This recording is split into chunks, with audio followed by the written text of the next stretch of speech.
Hi மக்களே, இன்றைக்கி என்ன வீடியோன்னு பார்த்தீங்கன்னா பூரி சுட போகிறோம். இன்றைக்கி நம்ம வீட்டில் வந்து பூரி எப்படி போகிறோம்னு பார்க்க போகிறோம். வாங்க பார்க்கலாமா?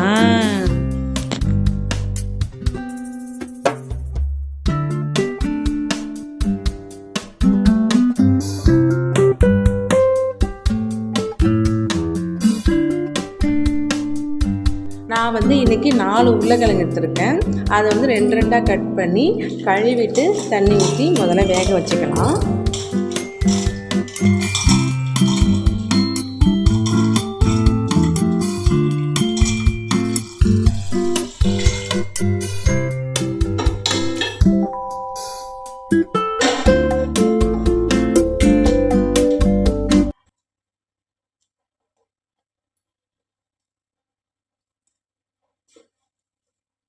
உருளைக்கிழங்கு வேகட்டும். நம்ம அதுக்கு வந்து வாங்க மாவை ரெடி பண்ணிக்கலாம்.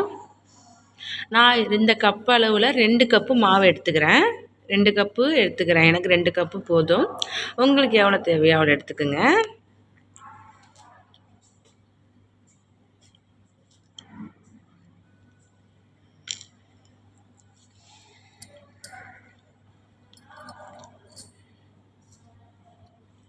எங்கள் ஊர் ரேஷனில் வந்து கோதுமைலாம் போடுறாங்க இல்லையா, அதெல்லாம் கழுவி காய வச்சு அரைச்சி வச்சுருக்கேன். கடை மாவோட இது நல்லா இருக்குது, நல்லா வாசனையாகவும் இருக்குது. மாவு சப்பாத்தி பெருசாக சாப்பிடவே சூப்பராக இருக்குது. 1 ஸ்பூனு உப்பு போட்டுக்குங்க. 1 ஸ்பூன் வந்து ஆயில் வந்து ஊற்றிக்குங்க. கிட்டு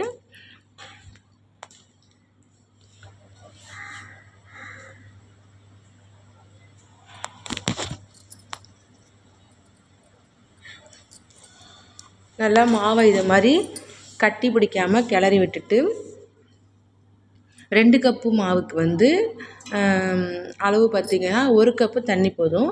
நான் சுடு தண்ணிலாம் போட மாட்டேன். நார்மலாகவே பச்சை தண்ணி தான். தண்ணி சில பேர்லாம் சுடு தண்ணிலாம் போடுவாங்க, அந்த மாதிரிலாம் போட மாட்டேன். 2 கப்பு மாவுக்கு 1 கப்பு தண்ணி எடுத்தாலே போதும். அதை வந்து ஒரேடியாக ஊற்றாமல் கொஞ்சம் கொஞ்சமாக ஊற்றி பிசைஞ்சு விட்டுட்டே இருங்க.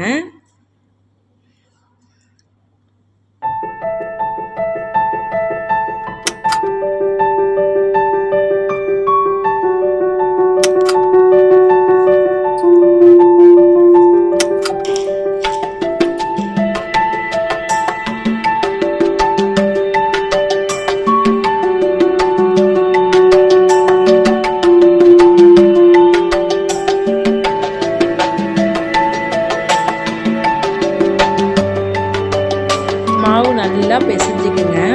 கையில் வந்து ஒட்டாது. நல்லா பிசைஞ்சிங்கன்னா இந்த தண்ணியே போதுமானது. நல்லா பிசைஞ்சிட்டே இருங்க. மாவு பிசைஞ்சாச்சு.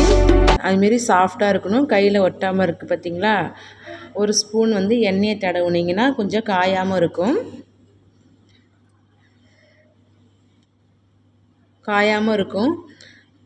இப்போ பூரி கிழங்கு ரெடி பண்ண என்னென்ன தேவைன்னு பார்ப்போமா? இஞ்சி, பச்சை மிளகாய், 3 வெங்காயம், கருவேப்பிலை,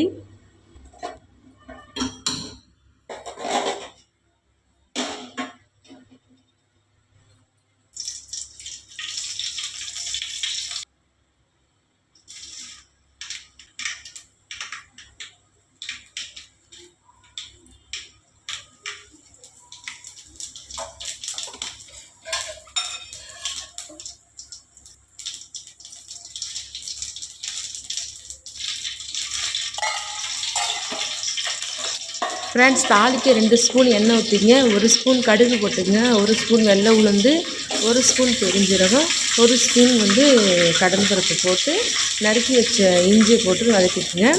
அது கூட வந்து 2 பச்சை மிளகா, 2 காஞ்ச மிளகா போட்டு நறுக்கி வச்ச வெங்காயத்தை போட்டு கண்ணாடி பதத்துக்கு வதக்கினா போதும். ரொம்ப வதக்க வேணாம், கண்ணாடி போல வதக்கினா போதும். 1/4 டீஸ்பூன் மஞ்சள்தூள் போட்டுக்கோங்க. அதுக்கப்புறம் உருளைக்கிழங்க வேக வச்சு மசிச்சு வச்சுருக்கோம் இல்லையா, அதை போட்டு நல்லா கிளறி விட்டுட்டு தேவையான அளவு தண்ணி ஊற்றிக்குங்க. தண்ணி ஊற்றி நல்லா கிளறி விட்டுட்டு தட்டு போட்டு மூடினீங்கன்னா நல்லா கொஞ்சம் நேரம் வெந்து வரட்டும். அவ்வளோதான் ஃப்ரெண்ட்ஸ். பூரி கிழங்கு ரெடி ஆகிட்டு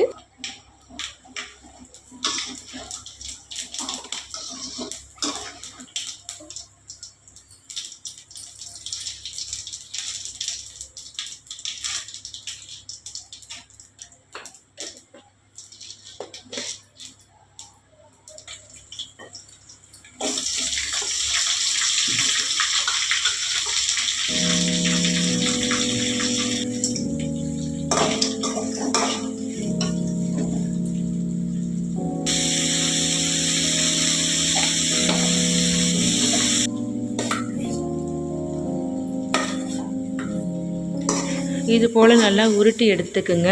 நான் ஒரு 10-11 போல் போட்டிருக்கேன். ஒன்றுக்கு ஒன்று ஒட்டவே இல்லை பாருங்கள், எவ்வளோ சாஃப்டாக இருக்குது பாருங்கள். இந்த மாதிரி தான் மாவை ரெடி பண்ணிக்கணும். ஒன்றுக்கு ஒன்று ஒட்டவே இல்லை. ஒன்று ஒன்றா போட்டு நான் மொத்தமாக 11-12 போல் போட்டு வச்சுருக்கேன். அப்போ தான் அடுப்பு வேகமாக நம்ம போட்டுட்டு கரெக்டாக இருக்கும். மாவுலாம் எப்படி ஒட்டாமல் இருக்குது பாருங்கள், எவ்வளோ அழகாக உப்பி வந்துட்டு பார்த்தீங்களா.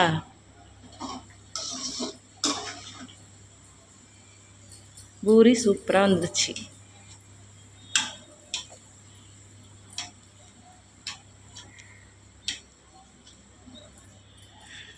அவ்வளோதான் ஃப்ரெண்ட்ஸ், நம்ம இன்றைக்கி பூரி ரெடி பண்ணியாச்சு. வாங்க கிழங்கு வச்சு சாப்பிடுவோம். ஃப்ரெண்ட்ஸ், இந்த லாங் வீடியோ உங்களுக்கு பிடிச்சிருந்தா நம்ம சேனலை சப்ஸ்கிரைப் பண்ணிங்க, லைக் பண்ணுங்கள். ஏதோ எனக்கு தெரிஞ்ச மாதிரி நான் ஒரு டிப்ஸ் போட்டிருக்கேன். எப்படி இருக்குன்னு தெரில, எனக்கான ரொம்ப பிடிச்சிருக்கு பாருங்கள். என்னோடய பூரியும் டேஸ்ட்டும் நல்லா இருந்தது. நான் நல்லா சாப்பிட்டேன். ஏதோ எனக்கு தெரிஞ்ச மாதிரி கொடுத்துருக்கேன். ஓகே ஃப்ரெண்ட்ஸ், பாய். நாளைக்கு ஒரு வீடியோவில் பார்க்கலாம்.